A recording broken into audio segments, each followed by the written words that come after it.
At this point in the program, I'm going to turn it over to Larry Taft. Larry is a new Rotarian of about a month, and he's also the retired sports editor of the Nashville Tennessean. And Larry, if you would come forward, we'll let you have the podium.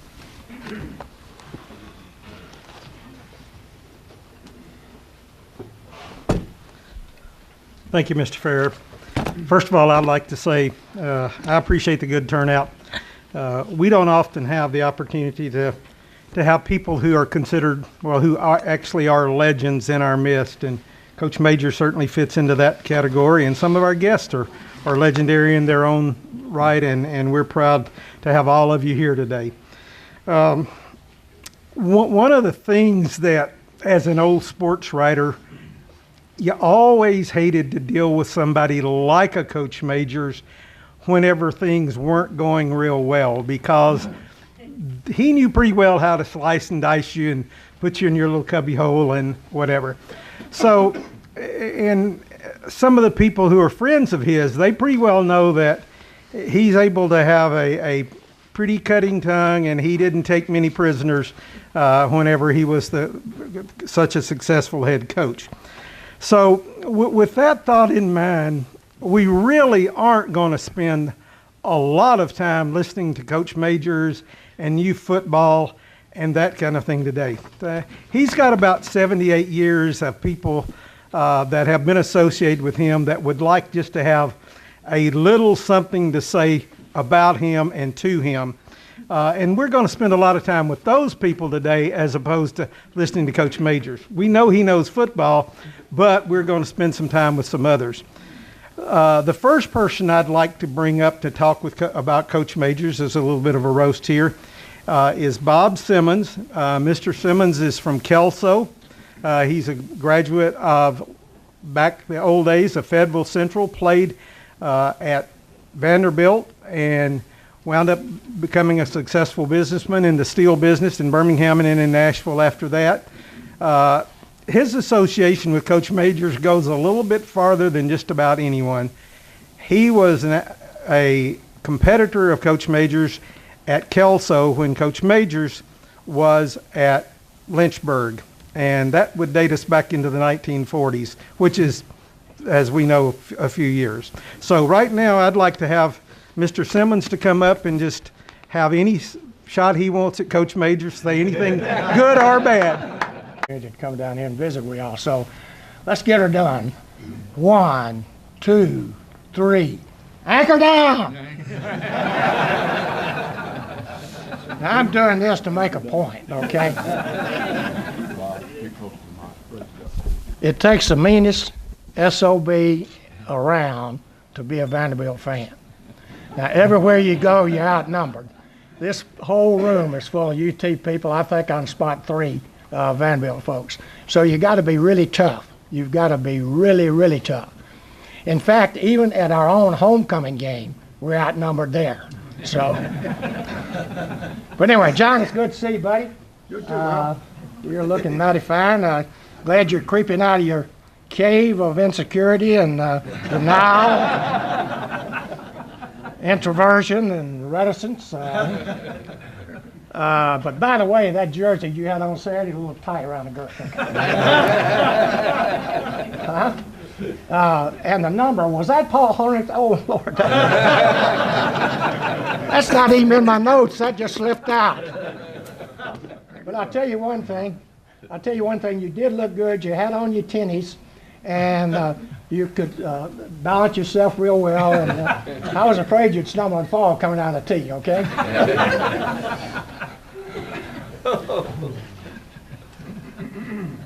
Some of y'all may know, but just a few of you, but most of you do not know, that Johnny wanted to go to Vanderbilt. Some of you may know that his grandmother, on his dad's side, was a Sanders, and she was double first cousins with Red Sanders, at that time head coach at Vanderbilt. Now, Red, this was in the early 50s, and Red, along about that time, decided that he wanted to go to UCLA, and he started a dynasty out there with the single wing. Vanderbilt, being always on the cutting edge, mind you, in everything, decided that they would hire Bill Edwards to come in with a new wave formation that was taking the country then, the T formation. John's triple threat talents were no longer needed at Vanderbilt, so Coach Majors was crushed by this rejection. He had run rampant through the Duck River Conference. The Huntland team, they beat everybody that could stand up, and he was all everything in the Duck River Conference. One year he was Mr. Duck. Second year he was Mr. River, and his senior year he was Mr. Duck River. Now, the thing about this is he had no competition. Now, the only competition he had was Dr. Bill Wise, who played for the Petersburg Bulldogs. Now, back in those days, it was not unusual for people to buy players, maybe. I don't know. That's a little pushy, but lure them. And so Dr. Wise was lured from Petersburg and Turkey Warren to Fayetteville. Now, that caused a row. But anyway, that was something that was done in those times. Mr. Bobby Allen was Dr. Bill's mentor. Bobby Parks was lured from Lynchburg over here, and his mentor was Mr. Jess Hobbs. But anyway, John was greatly rejected for having not been able to go to Vanderbilt. But his mother wiped his little tears away and patted him on his little back and said, "Now, John, here's what we're going to do. We're going to do better than that. We're going to go to UT, to General Neyland and Bowden White, and we'll run their single wing, and we'll make it even better." So the Majors family could go to Knoxville and see most of the games and travel to most of the home wing away games, and so everything was great. Now, back in those days, do y'all remember the little plastic aluminum boxes that you put the strap around and you'd send wash clothes back and forth? Well, Ms. Majors did that for John, and she kept him in freshly starched and ironed shirts where he'd be real smart with the co-eds, okay? John's career at UT flourished. He did quite well. He was All-American. He was SEC Player of the Year. He was, you name it, he was just about it. Now, many think that he was motivated and pushed himself because of the Vanderbilt rejection, and I'm not sure that that's not true. Now, the plot thickens right here. It's November 1956, UT versus Vandy in Nashville. Larry Munson is a play-by-play man for Vanderbilt, and he's on 650 Clear Channel. I know we've all heard that. It's a cool, crisp, sunny day in Nashville and in Huntland. And everyone in Huntland is congregated at the John Hunter General Store around the old pot-bellied stove, and they were drinking bootleg beer from down in Alabama, and the betting was going crazy. But anyway, everybody was gathered around listening to the old Zenith wood cabinet radio. Back in Nashville, John is still evaluating and assessing the signs that hung all around the stadium. It said VU for culture, UT for agriculture.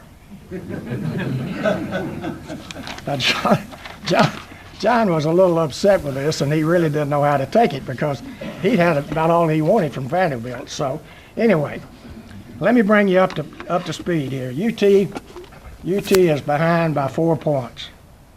They're driving to the north end of the stadium, and that's the open end that's been there forever. Time is running out. It's in the fourth quarter. It's 4th and goal with a ball on the 20, 25, or 30. I don't remember. It had been such a testy ball game that all the chalk had fallen off everywhere. You couldn't see anything. And it's on the right hash mark. UT lines up in a single wing right into the short side of the field. Had a balanced line. The snap goes back, and as it does, Stockton Atkins. Do y'all remember Stockton? He 5'9", weighed 142. He was the Jacobs. He was the Jacobs blocking award 2 years in a row. Stockton heads for the defensive end and kicks him out. John takes off, plants his right foot, and cuts right up into the hole. After that, things begin to break down. There's nobody around but John in all these black jerseys. So he's on a perilous journey to the goal line. Juking, jiving, stiff arming, walking the chalk line, John crosses the TD line. Bedlam erupts because the stadium is full of Big Orange fans. But Majors continues running on out of the stadium as the clock hits 0. An eerie quiet engulfs the crowd. You could hear a pin drop. Finally, a talking hair with a microphone finds Coach Shirley Majors. Coach, what's going on? John has left the stadium just like Elvis.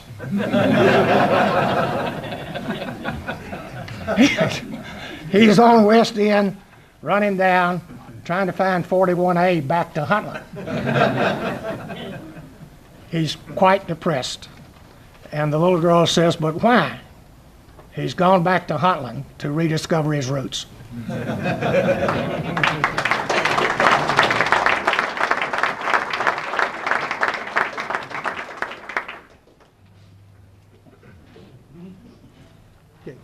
Is the Reverend Don Schultz here?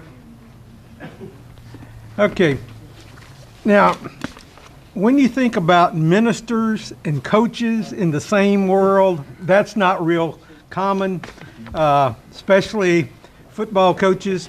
But Don Schultz and Coach Majors graduated together at Huntland in 1953. They spent 3 years playing football as teammates and only lost 1 game. But as Mr. Schultz points out, when the other Majors brothers came along a little bit later, Huntland was even better than they were then. They won more games, didn't lose at all. One other thing that whenever I spoke with Don recently, he's a Baptist minister down at Newmarket, lives in Park City, and he told me that almost every time that he and Coach Majors talk, that Coach Majors always said, Don, are you still praying for me? Now, you can take that any way you want.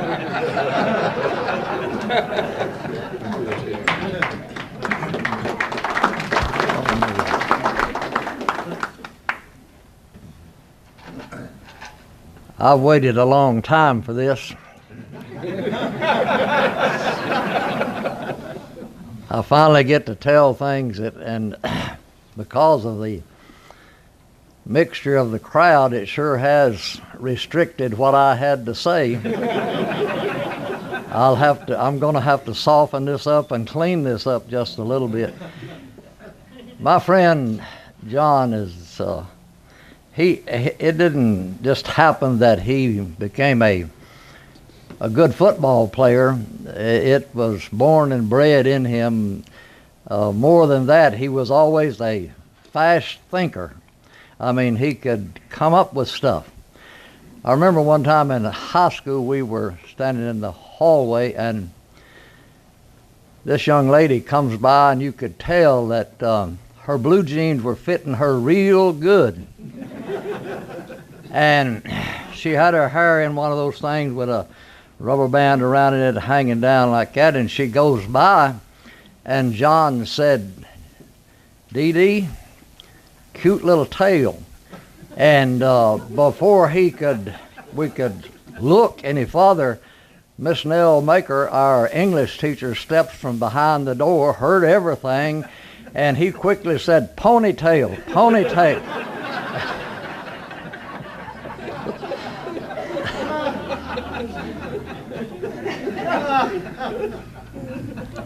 John and I double dated together a lot, and that stuff I just can't talk about.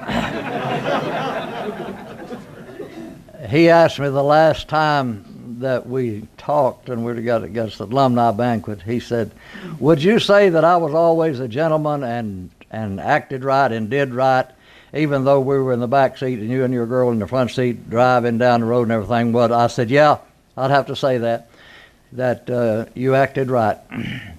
And the girls always question me about what is really wrong with this guy. I mean, you know, and that's as far as I'll carry that. Some of the stories that are told and about coaches and we had a dear friend, some of you may know him, named Buford Keith. He was a friend of the Majors family, supported the high school and all that stuff. And he stopped by the church one day. He and his wife, they stopped by, and he said, "Hey, Dee, what do you do?" I said, "Well, I'm just out here enjoying the weather a minute." And he said, Did you hear the story about John?" I said, "No." And this time he was coaching at UT and having a difficult time and everything. And he said, "Did you hear about his little boy had started school and come home from school?" And John asked him, said, "What did you learn in school today?" And his boy said, "About the three bears." And John said, "Lord goodness, sure that there's not two more of them, you know."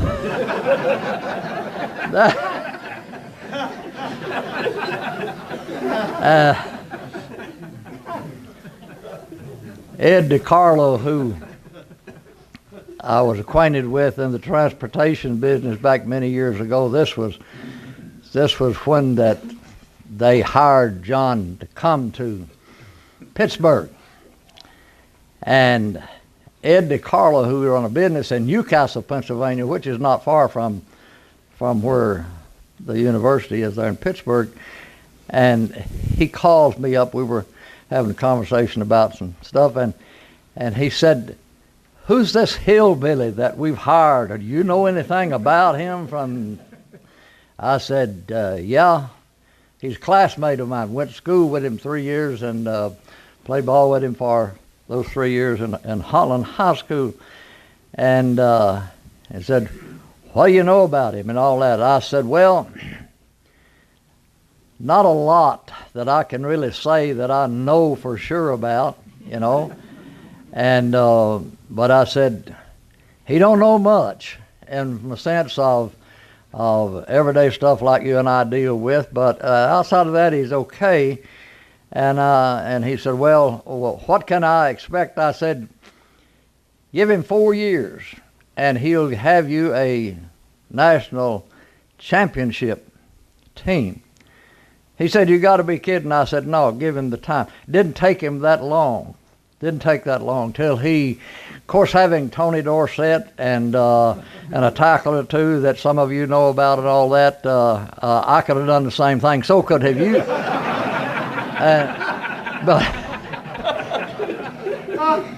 But be that as it may, one of the things that John had a hard time with was getting dates all the time. I mean, you need to get me. Could you give me a date? I said, "I'll do my best," you know. And so I asked this young lady who was a classmate of ours, and she was a brunette, very pretty and everything. And I said, "Would you want to go out with me and John and my date?" And who was another girl there that we double dated with sometimes. And she said, "No, I can't go." I said, "Well, that's okay." I said, "Any reason why don't you want?" She said, "Well, to start with, he's just too short." And I thought, well, you've gone out with me, and he's taller than I am, and said too short. And I couldn't understand that until, now you got to get this picture. The dressing room for the football players joined the classroom for the Industrial Arts building, which was made out of plank, which was full of knot holes. And it wasn't until I learned that she and 2 other girls had been peeping through the knot holes, watching the boys take showers. And that's where all that came from. And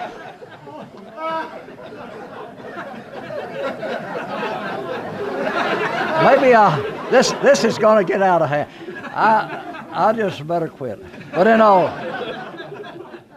all seriousness, John and I have been friends and ball players, and I owe a lot to him and his family, and love them dearly. And I've told this many times, and I say this in seriousness and all the love I have for him, more so for his dad.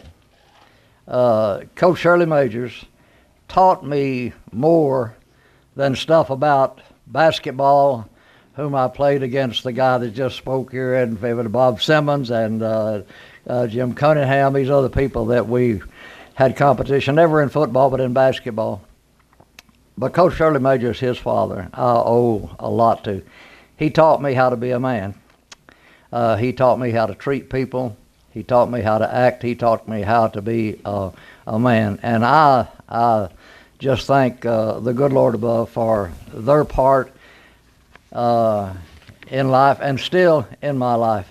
Being a minister is more than just preaching the Word of God. It's being a man. I learned a lot, not just from my dad, but from his dad as well. God bless you.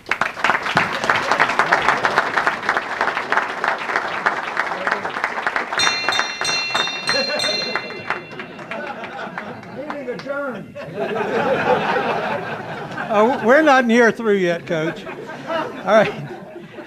Our next roaster, all you Rotarians don't need an introduction to. It's our own Dick Fair, who I just want all of you people here to know that this program today is Mr. Fair's brainchild, and he is the one that is responsible for it. He's been friends with Coach Majors for a long time. Actually, I guess that they were perhaps only two of the Tennesseans in the early 60s when Coach Majors was at Starkville, Mississippi, coaching as an assistant.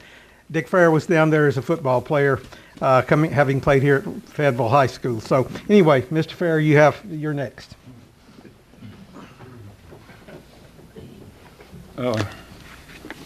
Thank you, Larry. Don, you're going to be a hard act to follow, but you did set the stage for the one story that I have about Coach.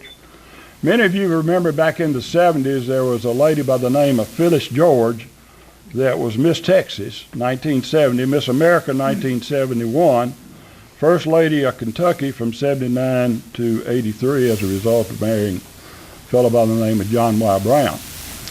Well, Phyllis was the first female reporter that the networks had begun to think about and begun to use, and forerunner of the female sideline reporters today. Well, Pitt was on their run to the national championship in New Orleans against Georgia, and they had to get by Notre Dame, which was the 9th game of the year, and then Penn State, the 10th game. Well, Pitt managed to beat Notre Dame convincingly, and Phyllis wanted to know more about that, so she stood outside the dressing room. Marissa? Where's Marissa? Would you come up, help me with this? Slide that back.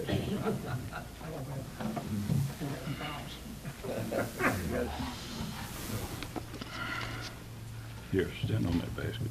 Oh, goodness gracious. So, Coach Majors comes out of the dressing room, and a couple of the network men get him over to Phyllis, and Phyllis pulls him over and says, Coach Majors, your Pitt team just defeated Notre Dame today very convincingly. Next up is number 5 Penn State. Do you think your team can beat both 2 nationally ranked championship teams? repeat your question. Is there a chance your Panthers can beat Penn State next week after such a huge victory today? No, Miss George, the weather didn't have anything to do with it.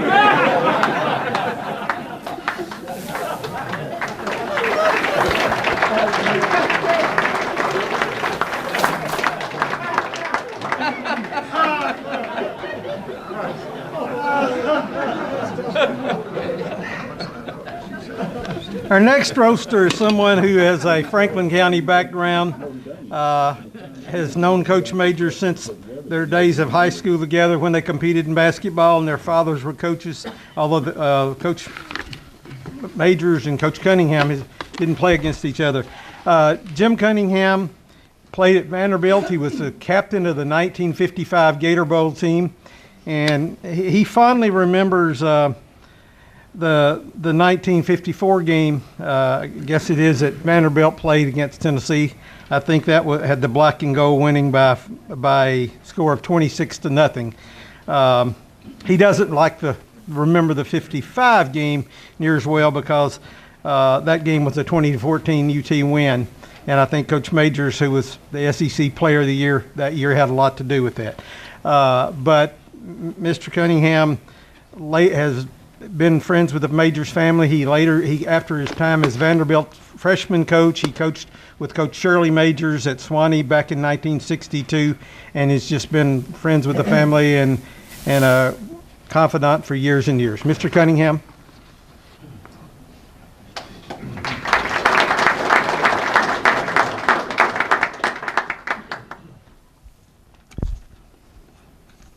Y'all put a fella in a tough situation.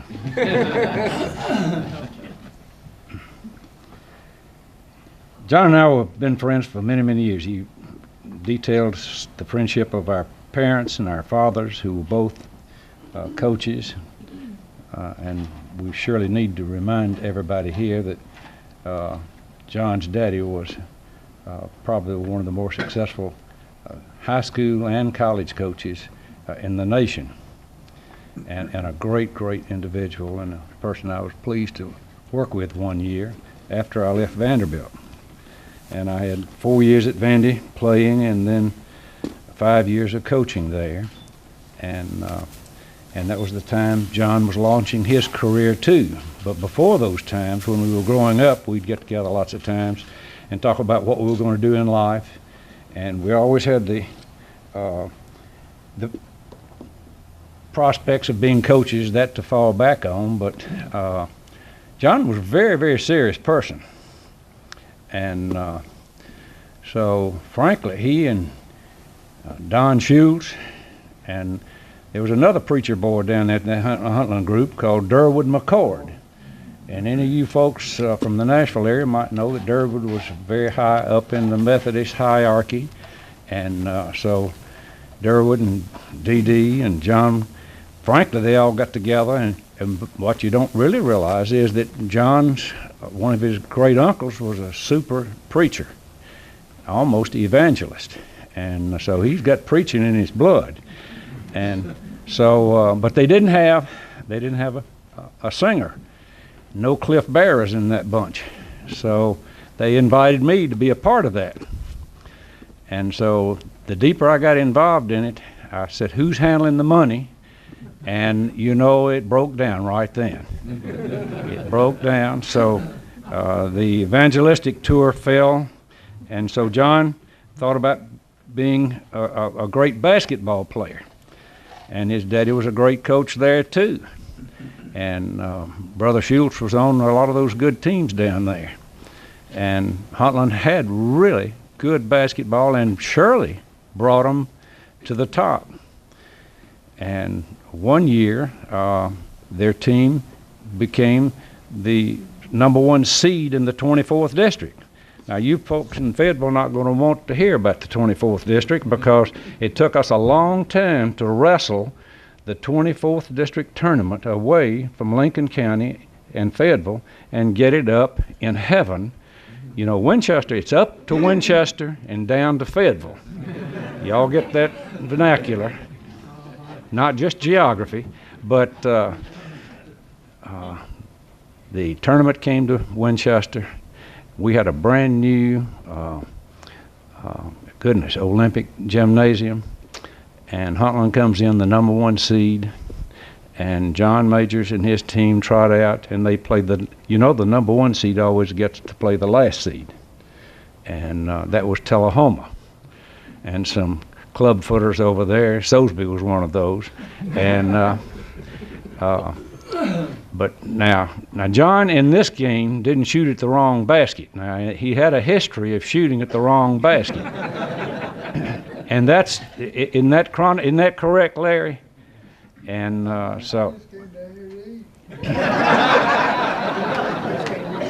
but believe it or not, Huntland rolls into Winchester to play in that brand new gymnasium up there, and Huntland had these pretty fan-shaped backboards, and so we know we're going to have the right stuff, and so we get the new glass, square backboards, and Huntland,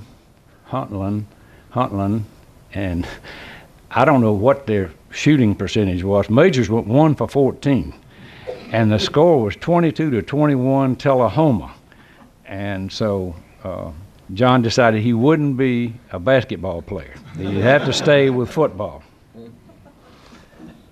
Well, his football career speaks for itself. We tried to want to get him to come to Vanderbilt, and Baby Ray recruited him and did a good job. Farmer Johnson won that battle. They're folks from around these areas. But we had pretty tough times. Hope you're too young to remember us in the 50s, but we won, the Vanderbilt team won 8 games in 52, 3, and 4. And then our Gator Bowl team, we won 8. And we had a pretty good team, but we really got started the year before in late November when the Big Orange rolled into town, and we kicked them 26-0. And that was one of the great victories of all time. And Coach Easy Bob Cummings did a great job of putting together a defense for us that day. He called it the kitchen sink defense. And the kitchen sink was the weak side off tackle and running pass play from Tennessee. And so Easy Bob had us keying the guards, and Larry Hayes. Larry did pretty well when he could play for money, and so turnovers always help, and so he was given $1 for every turnover that he got, but they rolled into town. Darius McCord from Franklin. I mean, some boys that we'd all played against, and that's one of the big things about the game. We've all played one another in grade school, high school, and then in college. And Majors, frankly, didn't get to start the game. And a boy named Jamie Wade did, and we pounded upon him pretty hard. And by late first half, John got to go in the game, and they started him in the second half. And he played a pretty good game. But now in those days, what you don't realize, 26-0 doesn't sound like very much now as far as scoring. But those were the old days when they threw out unlimited substitution. And we players had to play offense, defense, and special teams. And it put just a little more pressure on you. And of course, we didn't carry around 270 and 80 pounds and 300 pounds. And they wouldn't today if they had to play 48, 50, 55 minutes. But that was really something, and so when we finally in the fourth quarter put that fourth touchdown up there, and Jalufka did his push-up, we had a guy that would kick extra points, and before he'd do them, he would do a push-up. And y'all remember Charlie Coffey from over at Shovel? Charlie was a guard. Charlie said, "Cunningham, what in the hell is he doing a push-up?" I said, "Charlie, we got to do something for exercise." And so that didn't sit too well. So late in the game, and it's just about over, Johnny can't move them, and they got a punt on 4th down. And so about a minute before that, my foot gives way. I had a problem with what they call March fractures. I had a metatarsal that would give way, and it gave way, thank you, Lord, about 58.5 minutes into that game. And so with 4th down, and I don't know what the distance was, but Tennessee was back on about the 15-yard line. And y'all know that there are such things as a single threat, dual threat, and triple threat. And, well, Tennessee had a triple threat boy, and he was something else, and named John Drum. And John Drum, you listen, how many quick kicks have you all ever seen? He could send that thing like a dart. He'd get up about 15 yards and he'd pooch it down there like a rocket. 70-yard gain. You know, the next year he had one of his greatest plays of the century. He sent 170 yards against Georgia Tech at Grant Field. And so here he is, 4th down, and what's John going to do? Snap to him, and this play is happening now at about on the north end of the field, kicking south. And I don't know why John did what he did, because he could.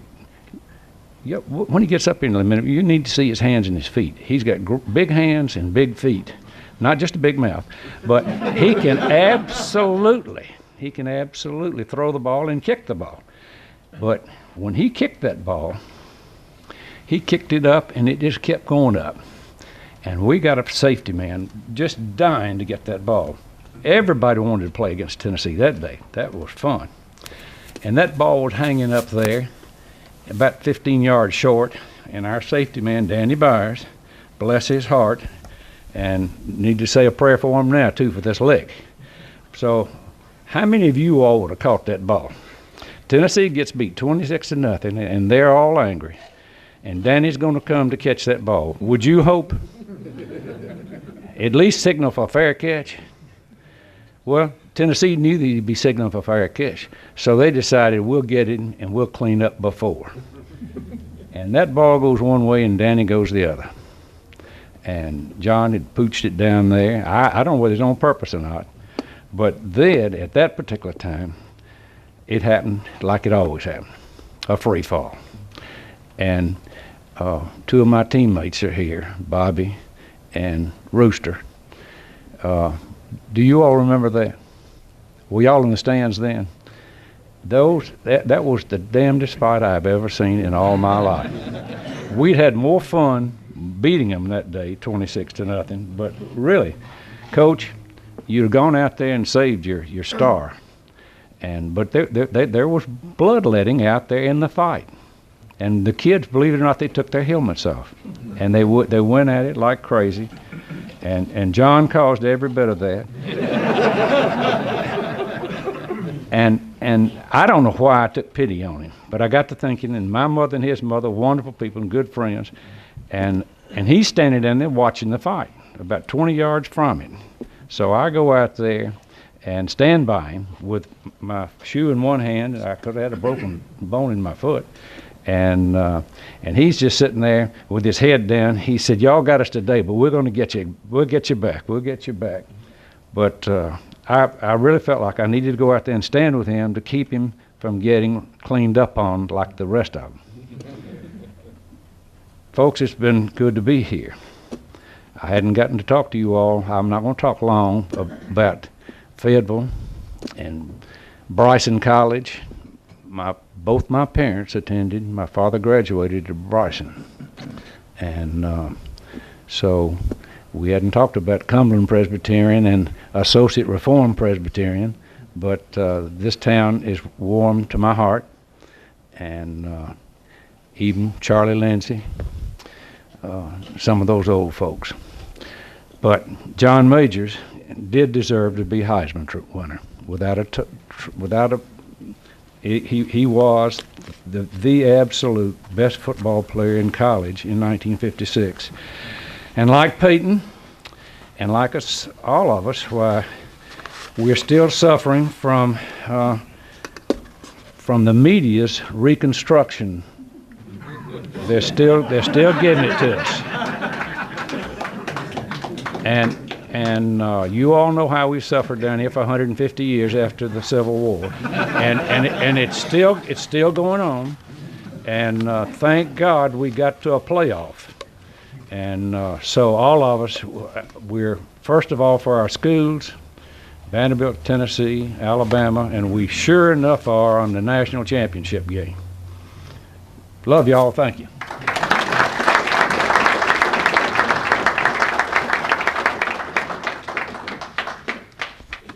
I'm proud to claim the next roaster as a colleague of mine for a number of years, a long time. We worked together. Joe Biddle is a native of Johnson City and a graduate of East Tennessee State University. He worked in Daytona, and then he came to the Banner in about 1979 or 80 and stayed there until the Banner folded in 1998.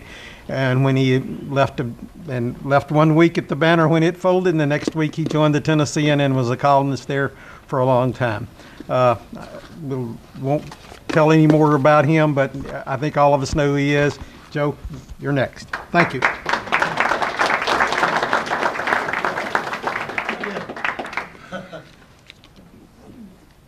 Thought Larry was going to tell you I grew up with Steve Spurrier, and that would just send a lot of booze this way. I'm going to go back in time a little bit. I used to do sports talk radio when it was real sports talk radio with George Plaster for a long time, 99.7. That's the only signal that we were ever on that you could hear this far away. And they didn't have cell phones back then, so we didn't get many phone calls, you know. You couldn't get on your car phone and call in. So we had to put little skits together, things like that. So Plaster and I dreamed up this one where he would be calling Coach Majors to get an interview with him. And Coach Majors certainly wasn't aware of that because moi pretended to be Coach Majors. So I'm going to take you back to one of those fake interviews, and since Plaster's not here, I'll have to play both roles, I guess. Coach, I know you're up at Pittsburgh. You're doing well up there. I love that stadium. I've been to it before, but tell me, what are those three rivers that represent Three Rivers Stadium there? Huh? Yep, love history, love geography. I can tell you what they were. First you got the Allegheny. Let me see the Mongolola. And let's see the third one. Let me see here. Let me see. Give me some time. Dadgummit. I got it. Hold on. The Caney Fork. That's what it is. Caney Fork River. That's the Three Rivers. Well, thank you, Coach. I appreciate that geography lesson. Now, let's go on. I know Coach Nealon had a bunch of axioms that he used when he was coaching, and I know you've developed some of your own through your own career. Tell us about one of those. Well, you know, I was secondary coach for Coach Broyles, Arkansas. Our guys couldn't tackle. They couldn't tackle a dummy. So I'd get them out there, and I'd demonstrate. I'd get in their face. I'd say, here's how you do it. I'd hit one of them in the chest. I said, you got to hit them right in that chest. Reach in there and grab a pulley bone. And, well, Coach, that's good. I didn't know you could, I didn't know humans had pulley bones, but that's all right. We'll go with that. And then the next one was, this is a true story. No, I'm serious. Tennessee had problems getting well, they weren't student athletes back then. They were athletes posing as students. And NCAA ruined all that. And so he came to Tennessee, and he had some trouble getting some guys in. So he brought this one young man in, and he said, closed the door to his office, and he says, I'm going to give you an oral exam, see if you can't be admitted to Tennessee. Got 2 questions. He said, okay, Coach. He says, how old are you? The guy looked at him, he says,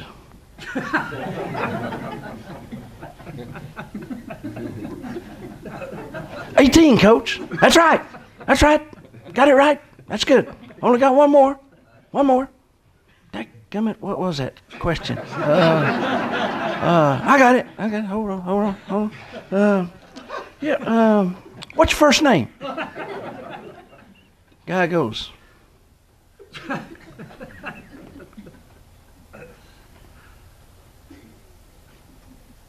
Lavoisier.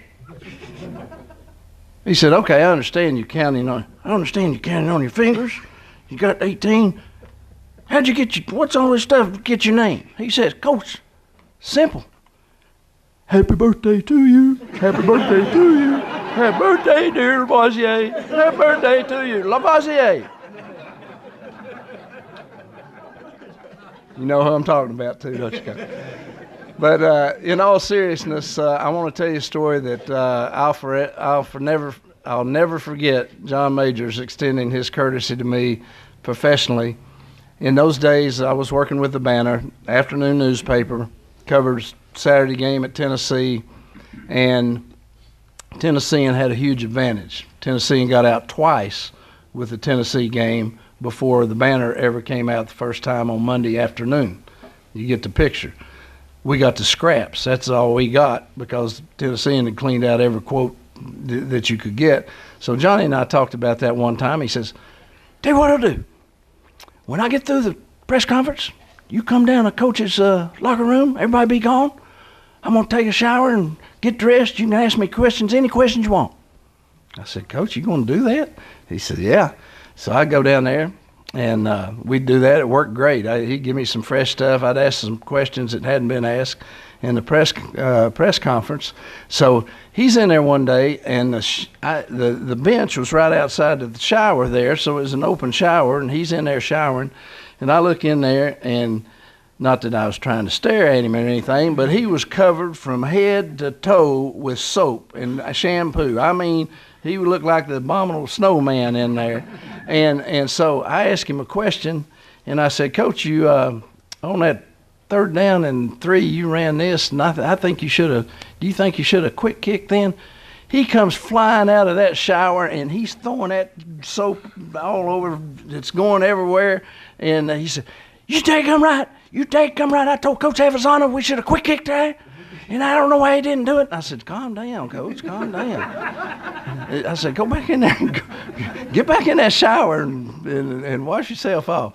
But he did that for me, and I'm going to tell you that, and I've been in this business a long time, there's not one coach then or now that would allow the media that kind of access that he let me have. And like I say, I'll forever be grateful for him. He's a great guy. He's a great coach, and we're lucky to have him in Tennessee. He's a true Tennessean, and I wish him best of luck as he goes on, but still want to know where he found that pulley bone.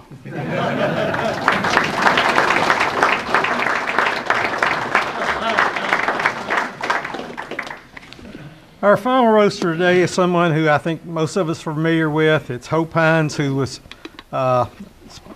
sportscaster and sports anchor on Channel 5 in Nashville. He began there in 1971. He spent about 40 years in the broadcast business. He left Channel 5 at one point in time, and he wound up being a play-by-play man for numerous NFL teams. He's a University of Georgia graduate and has received just a slew of awards during his time here, and covered UT and Knoxville. At times, I guess the one thing I'll say about Hope is that he probably had as many relations as any on the Middle Tennessee and regional landscape as anyone who's been in our midst in several years, and more than anybody in broadcasting. So, Hope.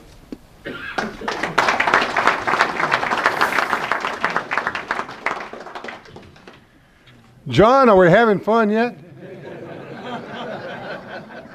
It ain't over, brother. And I'm the last one. I got the last word. Well, I guess you're going to have the last word. Tell you what kind of relationship I have. He walks in, sticks out his hand, and he says, what the hell are you doing here? I didn't invite you. I don't know where that's going, but in any event, we've had a great relationship over the years. By the way, how many of you shook hands with John? A lot of you hadn't had a chance to do that, and that's damn good.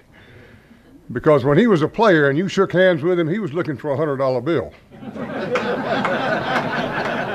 Now, you're not going to open that can, are you? And he's still looking for a $100 bill today if you shake hands with him, so be careful. Oh, me.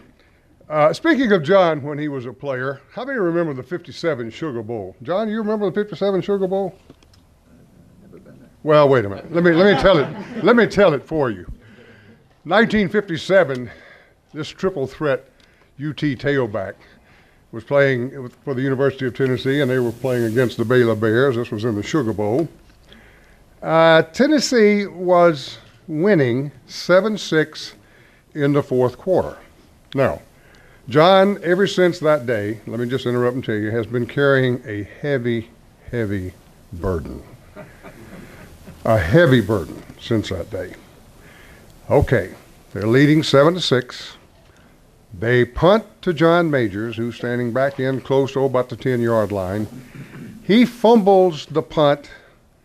They recover. They score.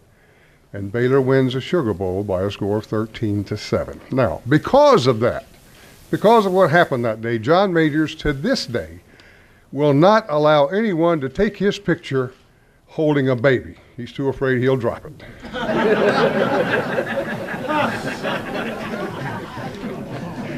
The first time I met Coach Majors, I was in San Diego. This is 1976. Now, the Pittsburgh team hadn't won the national championship last year, but he was out there for the Tea Council, right, Coach? You remember that? Absolutely. I think Vince Dooley had lassoed him and gotten him into that, and they would go across the country with somebody told me, I think it was Coach Dooley that said about John Major, said he's the only guy I know that can exhaust an unlimited expense account.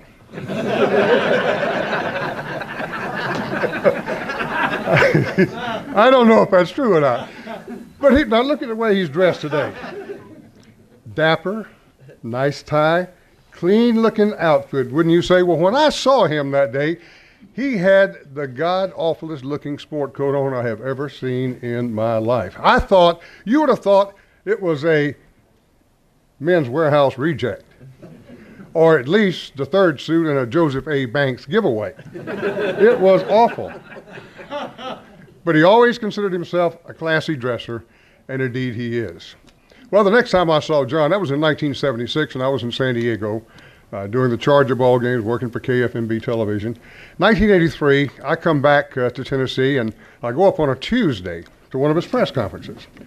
John's there, and Bob Kessling there, and, you know, Bob Bell, I think, Paul Eels, all the other guys that were sportscasters in Nashville and Knoxville. We were sitting there asking questions, and I asked a question, and Coach May just kind of took those glasses off and looked over at me like this and kind of stared. I thought, oh, hell, I guess I have really screwed up here. And he didn't say anything, asked the question. Now, when the press conference is over, he comes over to me and he says, who the hell are you? And I told him, I said, Coach Majors, we met when you came out to San Diego. Oh, that's right. I knew I met you somewhere. He says, why don't we go have lunch? So he invited me to go have lunch with him at the training table, and we struck up a friendship that's been going on for these many years since then. But he did in fact embarrass me a number of years later. He came to Nashville. I think, Coach, you came to speak to the Boy Scouts. It was their annual fundraiser, and maybe 1,000, 1,200, 1,500 people there, huge crowd. And when it's over, the press had the availability to come talk with Coach. We're all assembled around there. It's like a gangbang, as we called it. Majors looked at me and he said, Hines, what dumbass question you going to ask me today? You said that, Coach. You just embarrassed me to death. But I've always admired John as a disciplinarian. Now, to be in coaching, you've got to be a disciplinarian. And he was one of the best. Now, there are some coaches that we know that let things slide. Coach Majors would never let anything slide. He had a couple of offensive linemen one year named John Fisher and Mike Stoll. They were offensive linemen, played for Coach Majors, good players. Well, they were down on the strip one night, and it was, after midnight, and they tossed a few back, for a couple of hours, and they were feeling no pain. And Fisher says, Stoll, he says, you know what? He said, I'm so bad. He said, I can throw a manhole cover like a Frisbee. And Stoll says, oh, really? I said, well, you got to prove that. So they amble on up to Black Track, and they're up there stumbling around after midnight. It's probably 1 o'clock in the morning. They're both a little inebriated, let's put it that way. And Fisher's got that crowbar, and he found him a manhole, and he pulled that thing off, and he's lifting that sucker up, and he's trying to get ready to throw it like a frisbee, and all of a sudden, here come the lights. It's the cops. They come up, and they find him, put him in the car, take him back downtown. Now, the next day, Coach Majors hears about this, of course. They had just built a new meeting room there at the University of Tennessee. So Coach has called Fisher and Stoll in there, and he is giving them down the country. He's giving them his best coach speak. Boys, you're leaders on this team. You have embarrassed me, you've embarrassed your family, you've embarrassed the university. Now, here's what we're going to do. Because of that, I've got to set an example. You will run every morning at 6 o'clock. I'll have a coach out there for you, and your curfew will be 11 o'clock at night. Do we understand each other? Yes, sir, Coach. Yes, sir, we do. He's got that mean John Majors look on his face, and he says, okay, I want you guys to stand here for the next 10 minutes. Think about what I had to say. He turns. This is a brand new meeting room now. He turns, opens the door, walks in and closes it. Little did he realize that was a cleaning room. He had walked into the cleaning room. They're standing there looking at each other like, should we go open the door? Should we help him out? 30 seconds later, that door opens, and you can just see it now, can't you? He opens the door and kind of sticks his head around. Two players are still, he's got that old grin like he's got on his face right now. He stepped out there and he said, all right, boys, this is the way this is going to go down. Nobody will ever hear about what happened here today. I better not ever hear about what happened. And oh, by the way, you don't have to run and the curfew's rescinded. Disciplinary, Coach Majors. Coach Majors had a lot of quirks, too. Now, I mean, he really did. You can just know his personality. All you people know, he had a lot of quirks. One of them was, for his assistant coaches, you do not toot, toot on your whistle. Is that right, Coach? Toot, toot. Yeah. In other words, if you're going to blow the damn thing, blow it. So Frank Emanuel, true story, Coach, Frank Emanuel standing to practice one day, and he was at one end of the field going, toot, toot. Majors turned around and said, Frank, if you're going to blow the damn thing, blow it. If you don't, put it in your pocket. He turned around and walked off. Well, that thing made Emanuel so mad, he turned around and tossed that whistle up in the stands. Well, Majors heard about it. After practice, Emanuel's in his office. Major sticks his head in there and says, Frank, I just got a call from Ripley's, believe it or not. They're going to put you in the record book for the longest toss for a coaching whistle. And he says, you know what else?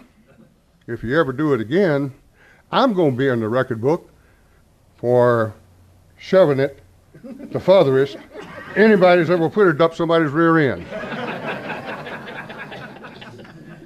He had a lot of quirks, there's no question about it. Now, somehow he's gotten into this Butch Jones thing. He really loves this guy and thinks he's going to do a great job, which we all think he probably is. So last week, before the South Carolina game, he goes to a lot of coaches' meetings. What he forgets is when the parking lot is full, he just parks his car anywhere he wants to, just like he did here today. You'll see it right outside. He knows I'm telling the truth. He goes in, comes back out. Now it's 5 o'clock. Lake Loudon Boulevard is just teeming with traffic. He walks out, the horns are blowing, they're screaming and yelling. He thinks it's all in adulation for him. Somebody gives him the finger, and he thought, well, this is just like what it used to be. And so he thought he was coaching again. Now comes Saturday. He's on the sideline, just like somebody talked about a little while ago. He's standing there. He's into the game. He's walking up and down the sidelines, and all of a sudden, Tennessee wins. The game's over. And I won't say that he's lost touch with reality, but some guy ran up to him and said, hey, Coach, what about that game? Best damn game I coached in a long time.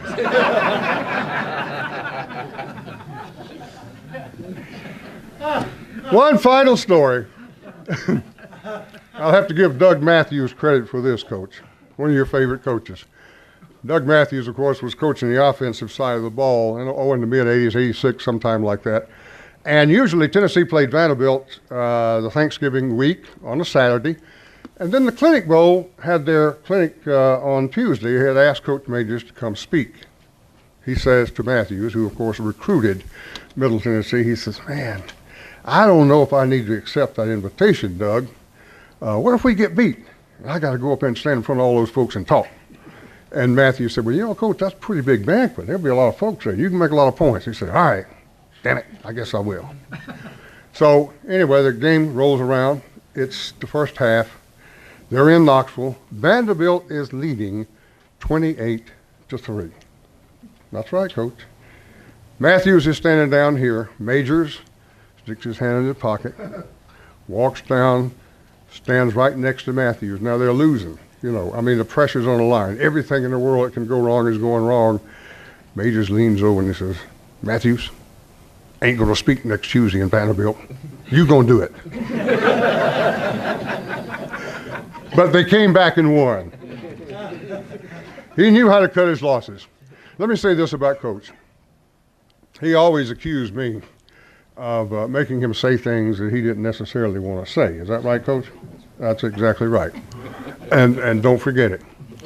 But we had a great relationship, and like Joe Biddle, he would allow me to ask questions and do things that he just didn't do with other people. And I think that's because we had that relationship that we could trust each other, and he knew that I wasn't going to make him look bad.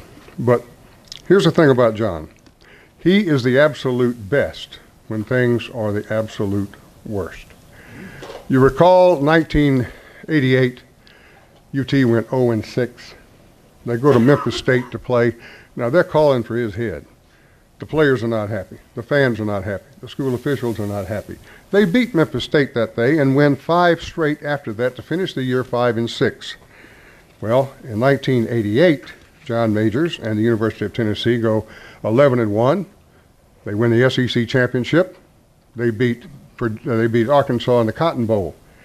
In '89, they go 9-2, win the SEC championship, and they beat Virginia in the Sugar Bowl. And in '91, they go 9-3. Now here's what's happened: when things are the worst, he can get the best out of his team. After beating Memphis State, they went 0-6, beat Memphis State. They won 16 of the next 17 games. I don't care who you are or where you coach. That's one hell of a job. No question about it. Coach, it's been my pleasure knowing you all these years. I love you like everybody else in this room does. And now it is your turn to come up here and say whatever the heck it is that you think you need to say.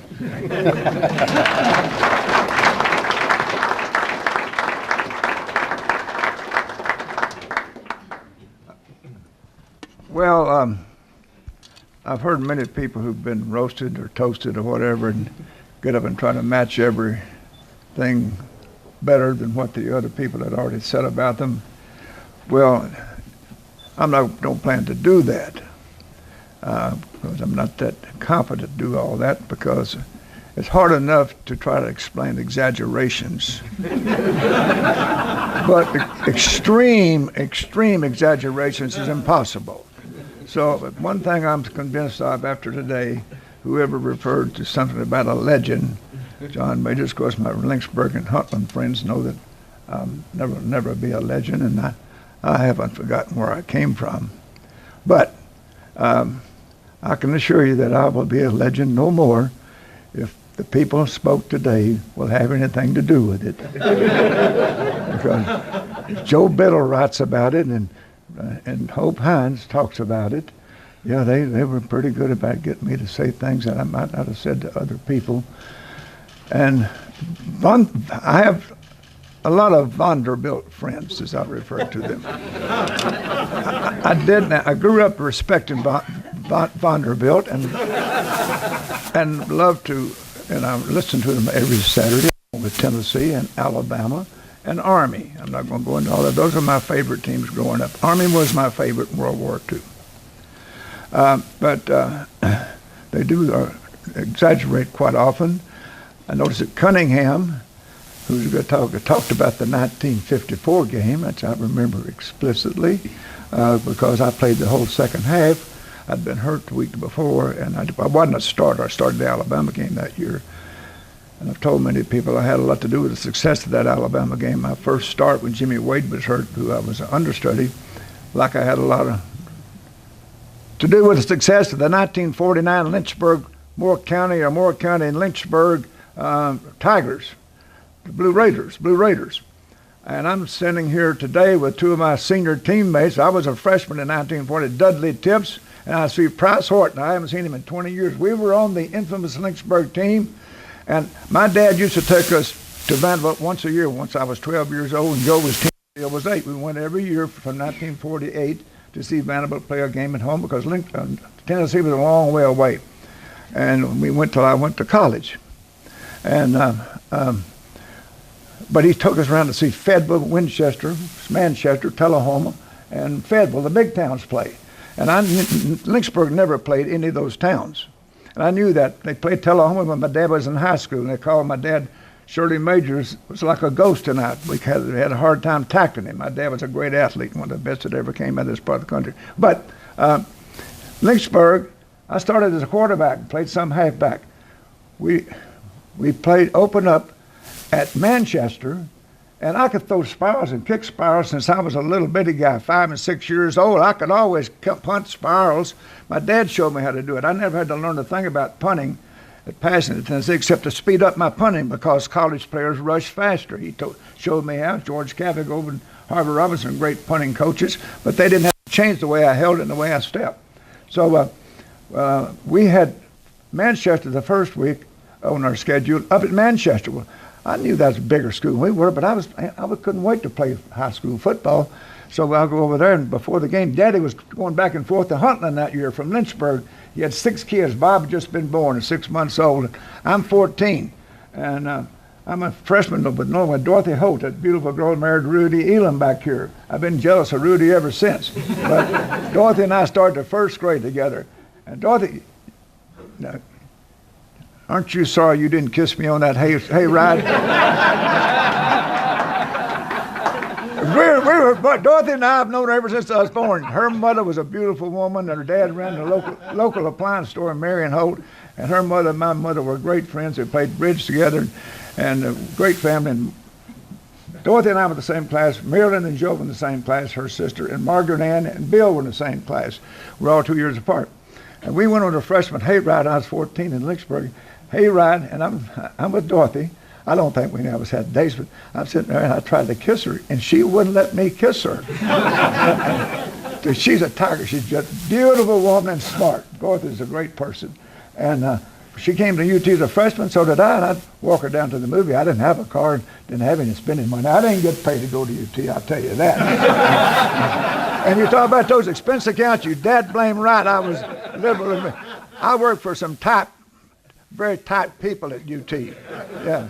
And after my most winning years, 3 in a row, as Hope mentioned, a year later I was gone. So I knew in advance I'd probably be able to take advantage of those expense accounts. But I wasn't getting paid like Bill Crow was at Kentucky. Now back to this. We woke up and before the game I couldn't kick spirals, I couldn't throw spirals. And my dad was standing outside the end zone. He wouldn't come on the football field. Another coach was coaching us. But I walked over and I was in tears. I said, Daddy, I can't make the ball spiral, kicking or punting or passing. He said, well, John, you're nervous. That's typical. I said, it'll probably work out when the game starts. You'll be throwing spirals. And I said, like the Alabama game I first started at Tennessee in Neyland Stadium, at Shields Watkins then, I did throw spirals. I threw 3 to Manchester, and they beat us 58-0. Alabama beat us 27-0. And then also, we played Fayetteville B team, and they beat us 13-7. Their B team. We played Pulaski. They beat us 65-7. We played Tullahoma the second game over at Tullahoma. They beat us 75-6. I'll never forget those games as long as I live. But I know that fumble punt. You know, I've always said I thought that I fumbled. I didn't fumble a punt. I don't think I ever fumbled a punt in my life. I want to straighten that story out right now. I didn't look at the Sugar Bowl until I came back to UT to Knoxville after I left Pittsburgh to come back and move for total, I think, 6 years ago.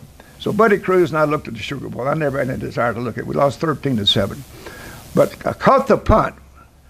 I did catch it on the 8-yard line, which I probably never caught one inside the 10 in my whole life. In college, we were told, don't catch the ball inside the 10. I caught the ball and went upfield about 5 yards, and I moved my arm kind of started sidestepping. The ball fell out. I didn't fumble a punt. But one thing about my mother, and After the game, F.M. Williams, longtime writer, covered Tennessee, said, Mrs. Minch, my mother always wore a fancy hat, high-heeled shoes because she was 4 feet 10.5 inches tall. And all of us, when I was the oldest, we all measured with mother to see how much we were growing. Well, we got to mother's hips. We thought we were getting tall. They asked mother, Mrs. Majors, my mother and daddy could handle adversity. They didn't panic. They never said, we don't have the money. You boys don't need that now. When we don't have the money, you don't need that right now. So Mrs. Majors, he had a nice soft Georgia accent.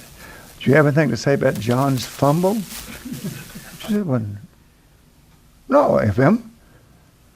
Even I burn the biscuits on occasion.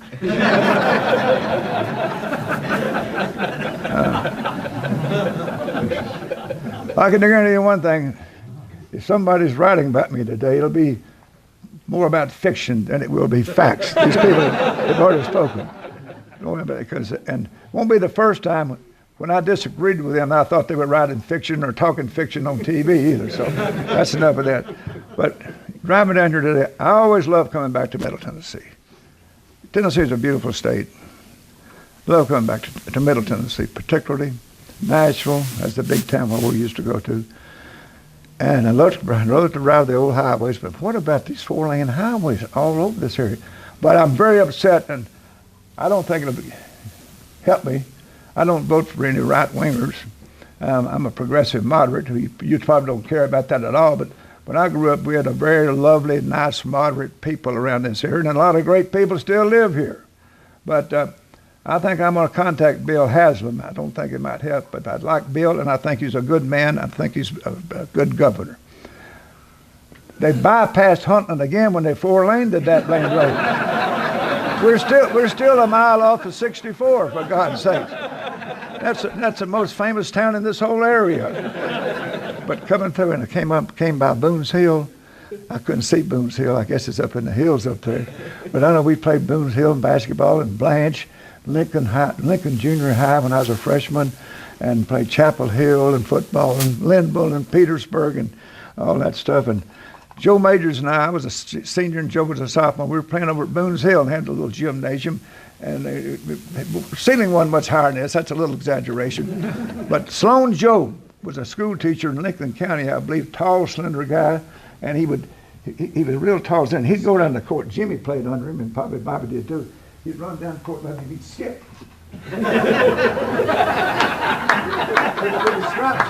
I think he was an agriculture teacher, and he officiated basketball and a fine man. So I came down, and he was bad about calling shuffling your feet. You know, he's very too technical on that. We didn't shuffle it near as much as he thought we did. So I came down, and Joe and I were the two guards. We were bringing the ball down. I'm dribbling it downfield, and he called me shuffling the feet, so I just slammed the ball down. And my dad was a disciplinarian. He was our basketball coach, too, and baseball. He'd get on you strongly. Donald knows that. Donald, by the way, next time you see those girls are peeking through the holes, tell them next time check my hands and feet. You heard what Cunningham said about my hands and feet. Tell them check something else next time.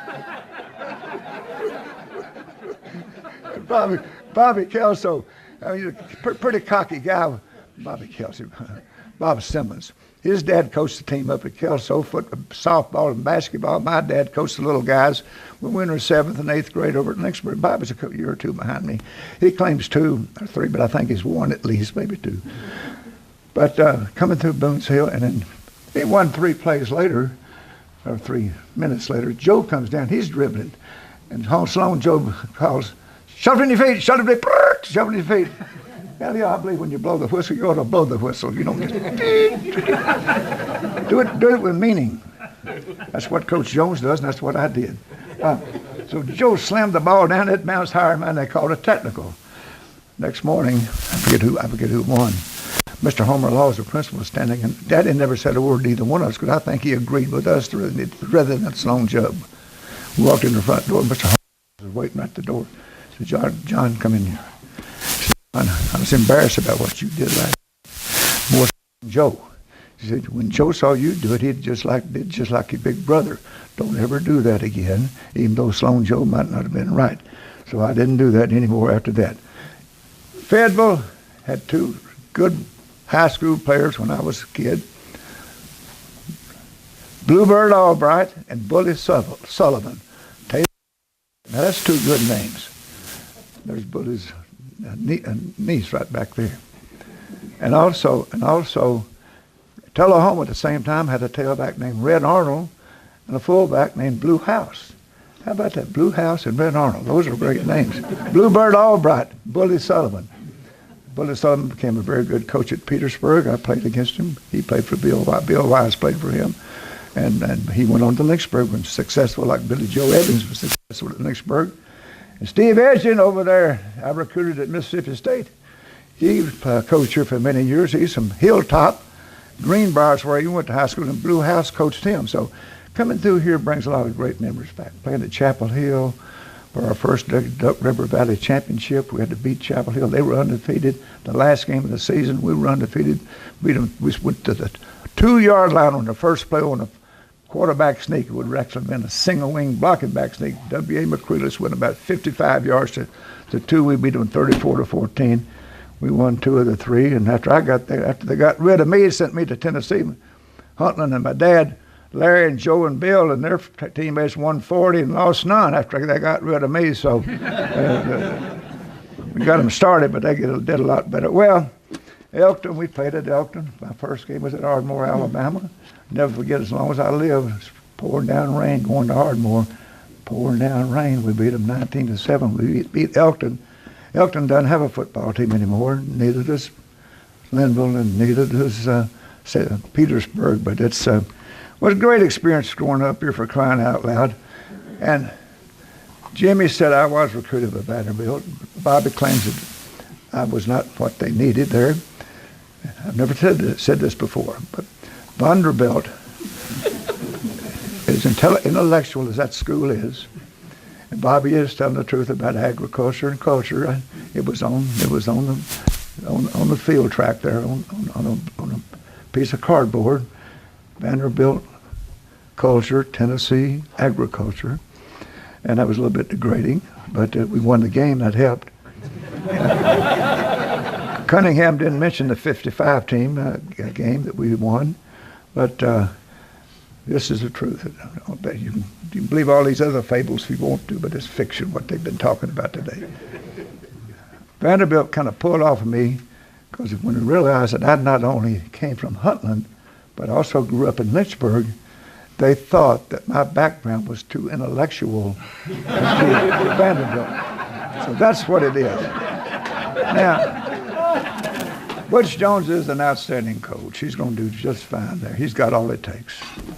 He's straightforward. There's nothing phony about him. He's energetic, and he's a great recruiter. But he's not a hot rock salesman. He's going to sell you something and not be able to back it up. Tell you something else. There's another outstanding coach in this state right now, not too far away. That's a gentleman by the name of James Franklin. Butch Jones is a very good friend of mine. So is James Franklin. I've gotten to know him very well. We were on a trip with the Nike people last year. My wife and I were. James Franklin is smart. He's got character. He's fun. He's got a great sense of humor. His wife's a very smart, well-educated person. So we have two outstanding coaches. Naturally, I always respected Vanderbilt, and I still do respect Vanderbilt. Naturally, I want to see Tennessee win. I didn't care at all about Vanderbilt when I was playing against them because they hated us, and I hated them because they would hit you a little late sometimes, you know. As intellectual as they are, they're we're going to talk about that. We'll run into time. And one other thing, okay, and now about through here, let's see if there's anything really important. I'm not going to say anything else really, except one thing about Cunningham and the big fight. Save your skin one day. SEC coach. Cunningham said I was down there about 20 yards from the fight. I punted the ball. When I punted the ball, Cunningham was. I punted the ball, and before I could start running, we weren't taught to run real fast. The punters downfield because we were kind of stay back to see if somebody broke it, try to tackle, save for the touchdown. So I didn't just sprint down there. I'm just kind of jogging, and I see the fight start immediately after they try to catch the punt. And he's already told that. and the helmets off and hitting each other on the benches and everything. I just stayed right where I was. Next thing I know, Cunningham's at my side, and we weren't too excited about getting into that fracas. The next day, the paper showed Cunningham and me talking back here 35 yards away. It wasn't 20 yards, and you see the players fighting in the distance down there. So we didn't get into it. We were friends, and we didn't think we ought to, try to hurt each other right then. So that's about it. But think about how good can people get today. Manziel's and the quarterback at Clemson and the quarterback, and it's Cam Newton. All I ever wanted when I was watching football recently, all it says, give me Tim Tebow.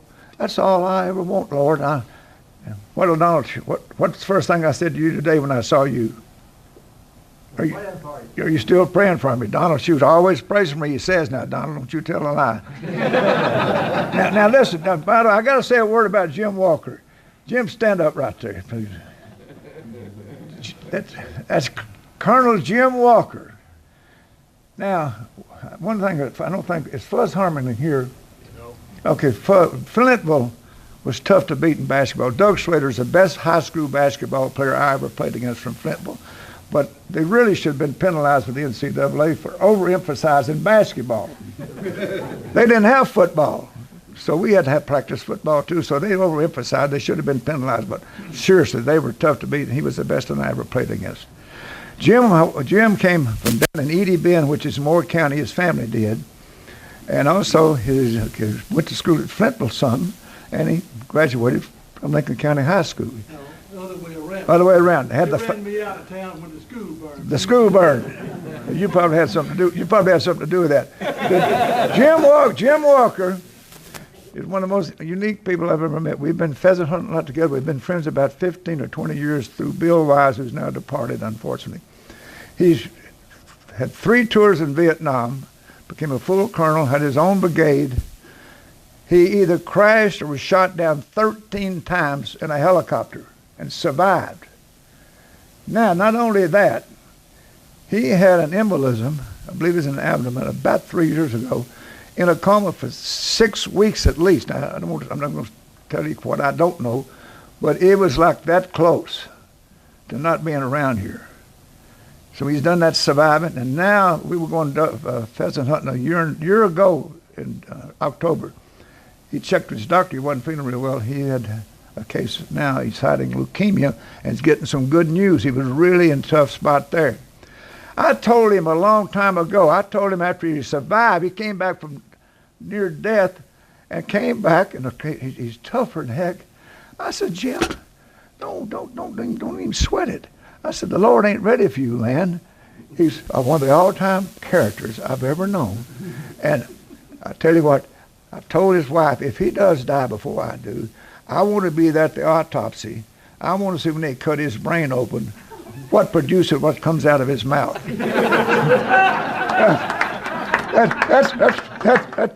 That tells you what I know about Jim Walker. He was a great. Lewis Thompson, that's very good to see you, Lewis. I know you friends from Moore County and Huntland. That's where the cultural centers of the Mid-South, lower Middle Tennessee. Bill White, there's Bill Hobbs back there, right, my next door neighbor, right across the street from the main street in Lynchburg. The library is where I was born with my grandmother Bobo's house, and Bill Hobbs and his family lived right across the street, and 2 of his brothers played for my dad. Bill was in World War II. Spent 3 years over in the Philippines. My name is John Terrell Majors, Terrill. Skippy Park's mother and his brother Bobby, their mother was my piano teacher. Bill married a Majors, and there she is sitting next to him still. That's good. But Bill used to tease me when I go by his house to go to the grocery store, go downtown, and 1 block away at the square. He called me John Tail. John Tail. Hey, John Tail, how you today? Well, that just really embarrassed me, and I didn't know like that. Till this day, he doesn't call me John Terrell. He calls me John Tail. Bill, thanks for making me grow up quick.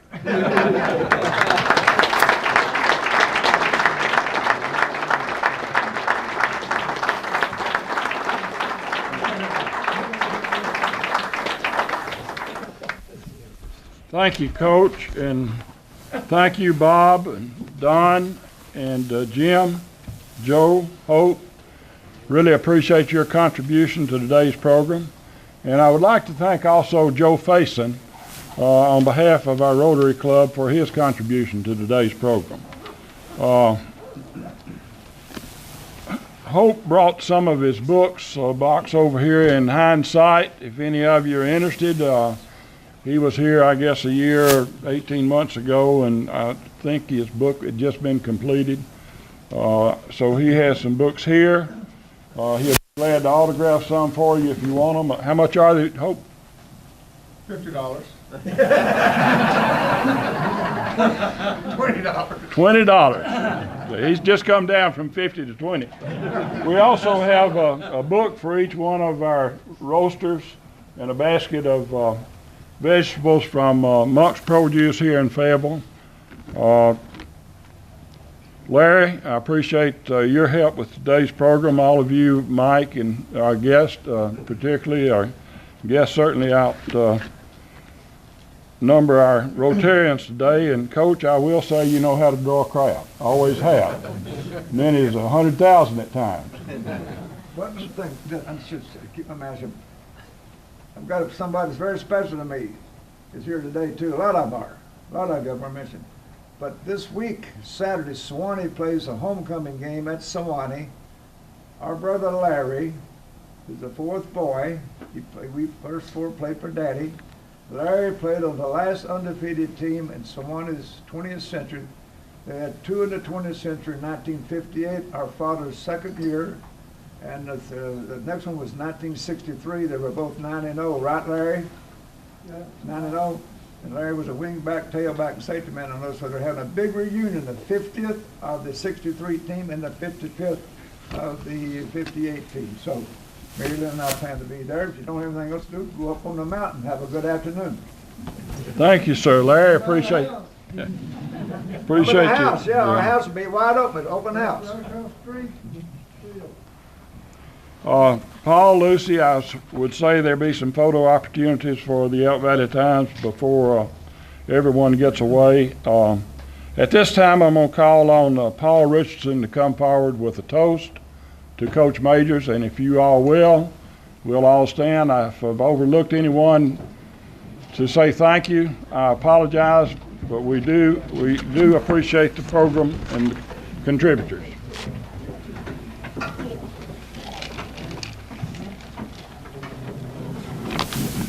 All right, if you would all join me, may the road rise to meet you. May the wind be always at your back, the sun shine warm upon your face, the rain fall soft upon your fields. And until we meet again, may God hold you in the hollow of his hand. Coach Majors.